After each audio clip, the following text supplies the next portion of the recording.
Matatagpuan sa kahabaan ng Davao-Surigao Coastal Road sa Sitio Dinagsaan, Banay-Banay, Davao Oriental, ang pinakabagong gusaling sambahan ng Iglesia ni Cristo dito sa Mindanao.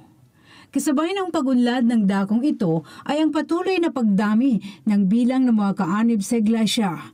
Dahil dito, kinailangan ng magpatayo ng mas malaki at maayos na gusaling sambahan upang magamit ng mga miyembro sa kanilang mga pagsamba at iba't ibang mga aktibidad sa iglesia. Sa naamis gani ko karon bag-o ang mga dumudoong kanang lumalabay nga muanhi umutan-aw kasi ilang kakuan sa style sa simbahan labi na jud open man na ay mga muduaw ni ini mura po makakuan sab ko nga ang inyong simbahan sa pagkakalahi no lahi sa uban nga simbahan ang simbahan pa jud sa Iglesia ni Cristo ang pagkanindot tan-aw sa tibuok kuan tibuok barangay. Barangay lang ni, pero duha ka simbahan. Mga nindot pa dyan ka simbahan. Ako nakita na ko nga, sa unang mga panahon pa, ang sikla o grupo sa Iglesia ni Cristo, wala ko'y ikasaway.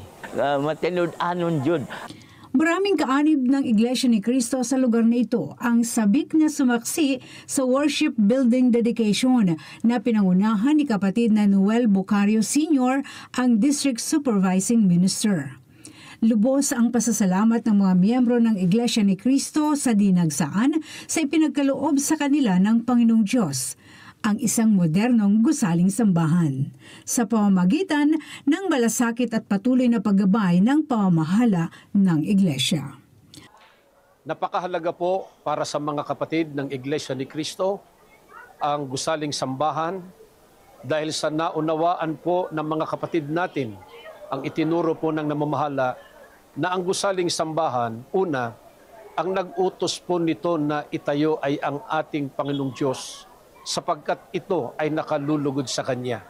Kung bakit po siya nalulugod? Sapagkat ang sabi mismo ng Diyos, nagagawa dito sa gusaling sambahang ito ang pagsambang nararapat sa Kanyang napakabanal na pangalan.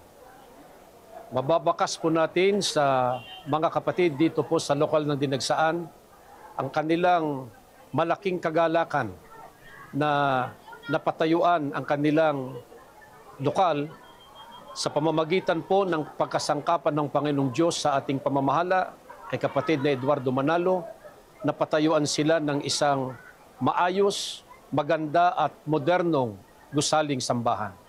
Ang ganitong uri ng mga gusaling itinatayo sa pangunguna ng pamamahala ng Iglesia ni Cristo ay hindi lamang nagbibigay ng kagalakan sa mga kaanib, kundi nagsisilbi ring inspirasyon at dahilan ng paghanga ng mga naninirahan sa dakong ito.